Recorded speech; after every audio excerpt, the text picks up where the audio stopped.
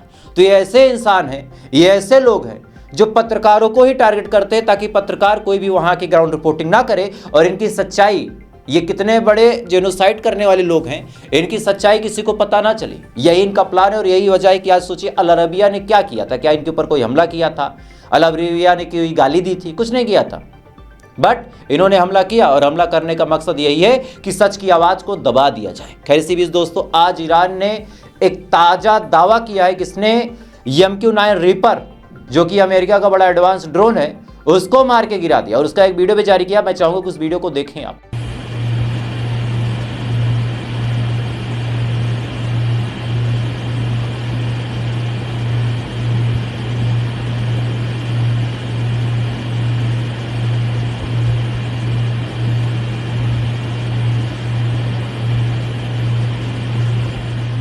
इस वीडियो में आप साफ तौर पे देख सकते हैं कि ईरान के दावे के हिसाब से किस हिसाब से MQ-9 रीपर ड्रोन को मार के ईरान ने गिरा दिया। और इसी बीच दोस्तों एक और बड़ी अजीब अपडेट आई है। इजराइल और उसका छोटा भाई पाकिस्तान, ये दोनों ही बने थे धर्म के आधार पे, लेकिन इनके अंदर धर्म नहीं है, ये अधर्मी किस्म के लोग हैं।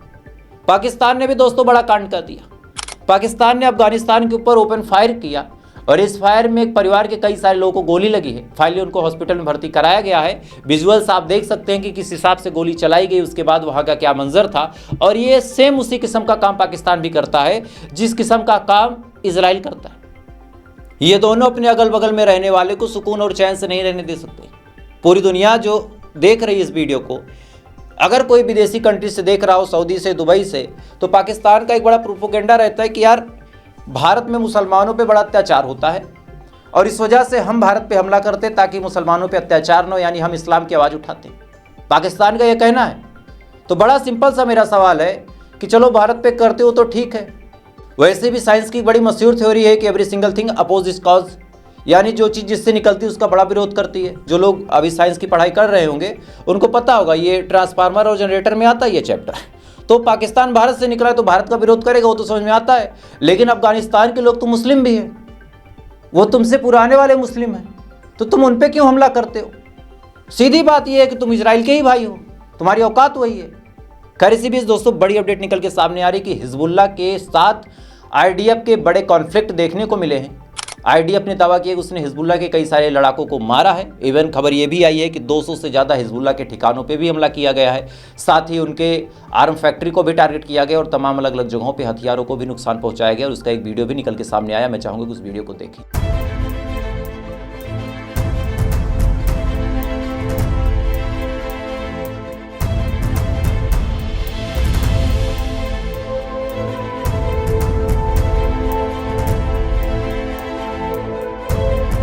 इस वीडियो में दोस्तों आप साफ तौर पे देख सकते हैं कि किस हिसाब से हिजबुल्लाह के अलग अलग ठिकानों पे इजराइल ने फिर से हमला किया है। और खबर यह भी निकल के सामने आ रही कि लेबनान के ऊपर लगातार इजराइल के हमले तेज हैं, चाहे वो ज़मीनी लेवल पे हो, चाहे एयर स्ट्राइक हो, चाहे वो नेवी मॉडल से भी हो, चाहे वो अनयूवी जो कि बिना इंसान के ड्रोन होते हैं उनसे भी टारगेट करना हो। ये तमाम चीज़ इजराइल दोस्तों लेबनान को दहलाने के लिए कर रहा है। लेकिन इसी बीच 2-4 ऐसी खबरें आपको बताता हूँ जिन खबरों को सुनने के बाद आपका दिमाग घूम जाएगा। जंग की एक बड़ी गंदी आदत होती है कि शुरुआत में सारी टीम के लोग एक साथ काम करते हैं, लेकिन जब जंग बीच में पहुंचती है तो टीम में फूट जरूर पड़ती है, क्योंकि कुछ लोग इधर जाना चाहते हैं, कुछ लोग इधर जाना चाहते हैं। सेम हाल दोस्तों ईरान का भी है। ईरान से खबर निकल के सामने आई और ये बड़ी अफसोसनाक खबर है और मैं आपको एक बार बता चुका हूँ अपने दूसरे चैनल पर, लेकिन मुझे लगा कि इस पर कुछ नए लोग हों तो उन तक भी ये बात पहुँचनी चाहिए। ईरान के जो राष्ट्रपति पेजेस्कियन साहब हैं, उनका मानना ये है कि जितने गल्फ कंट्री हैं, चाहे वो कतर हो, चाहे सऊदी हो, चाहे दुबई, चाहे ओमान, चाहे अबू धाबी, जॉर्डन, साइप्रस, इन तमाम जगहों पे जो IRGC है, इस्लामिक रिवोल्यूशनरी गार्ड कॉर्प, वो हमला ना करें।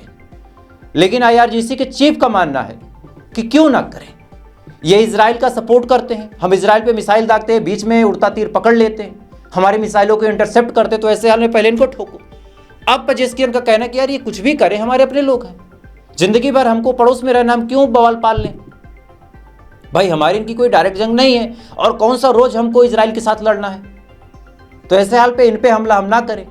लेकिन IRGC के जो चीफ हैं, और IRGC का दोस्तों इस तरह से फॉर्मेशन ही किया गया है कि वो सरकार के अधीन नहीं आती, वो डायरेक्ट खामनेई को ही रिप्रेजेंट करती है, सुप्रीम लीडर को ही रिप्रेजेंट करती है। और खामनेई साहब ने मरते मरते ये बात बता दी थी कि क्या करना क्या नहीं। सेम ऐसी टेक्नोलॉजी जैसे रशिया में है कि भले ही रशिया के तमाम लोग मारे जाए, लेकिन रशिया का न्यूक्लियर फिर एक्टिव होगा 24 घंटे के अंदर और वो पूरी दुनिया को तबाह करेगा। सेम मॉडर्न पे काम करने का काम ईरान ने भी किया है।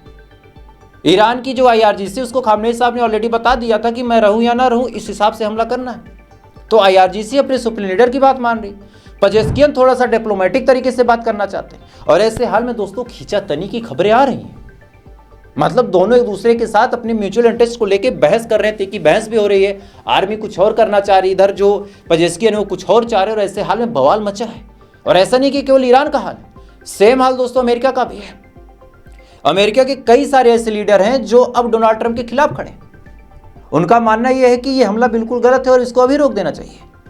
तो दोनों जगहों पे ये चीज़ें आपको देखने को मिल रही है। और यहाँ पे बड़ा गेम टाइमिंग का है, और टाइमिंग का ऐसे है कि जो कमज़ोर पड़ गया, अब चाहे IRGC पजेस्कियन के आगे कमज़ोर पड़ जाए, चाहे पजेस्कियन IRGC के आगे कमज़ोर पड़ जाए, या फिर इधर ट्रंप अपने लोगों के आगे कमज़ोर पड़ जाए, या फिर उनके लोग ट्रंप के आगे कमज़ोर पड़ जाए, ये तमाम चीज़ें वार में बड़ी डिसाइडिंग फैक्टर होंगी। इस चीज़ को आप ध्यान दीजिएगा, बिल्कुल बहुत डिसाइडिंग फैक्टर होंगी। क्योंकि जिस हिसाब से अमेरिका का नुकसान हो रहा, जैसे $900 मिलियन का एक प्लेन तोड़ दिया, ईरान की एक मिसाइल ने तोड़ा ना सऊदी अरब में, ये बात मैं आपको बता भी चुका हूँ, आपको पता भी होगा। तो ऐसे हाल में ये तमाम चीज़ें दोस्तों अब आने वाले टाइम में इस जंग में एक बड़ा अहम रोल अदा करेंगे। और इसी बीच दोस्तों जिस हिसाब से डोनाल्ड ट्रंप का हाल है, उसका पुतला तक जूतों से मार के फूका जा रहा है। और मैं चाहूँगा कि उस वीडियो को देखिए।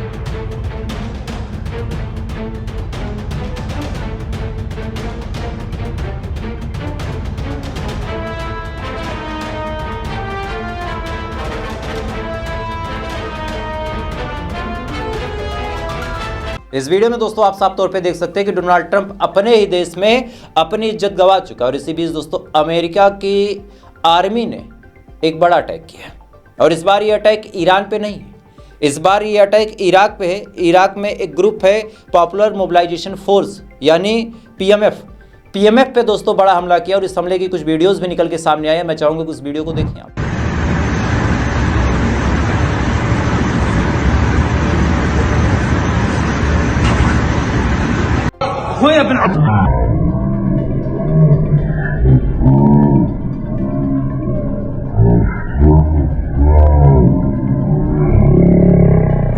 इस वीडियो में दोस्तों आप साफ तौर पे देख सकते हैं कि किस हिसाब से यूएस की आर्मी ने इराक के ऊपर भी बड़ा हमला किया। और जो पीएमएफ है वो एक तरह से ईरान के लिए ही काम करता है। तो कहीं ना कहीं जंग आप देखेंगे तो अलग अलग फील्ड में फैलती चली जा रही, चाहे उधर से देखें हुतीस का इंटर करना, इधर आप देखेंगे बीच में हिजबुल्ला भी आया, इधर आप देखें कि अलग अलग देश और शामिल हो रहे। तो ऐसे हाल में दोस्तों अब सिचुएशन मिडिल ईस्ट के लिए बड़ी ख़राब है, और आने वाले टाइम में इसकी मार हमारे आपके जेबों पे भी बढ़ेगी।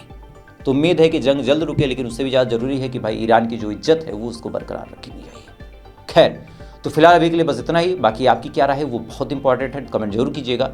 बाकी थोड़ी देर बाद आपसे फिर मुलाकात होगी ऐसी किसी खबर के साथ। तब तक आप अच्छे रहे, खुश रहे, अपना ख्याल रखें, अपने देश का ख्याल रखें। जय हिंद, ऊपर वाला की हिफाज़त करें।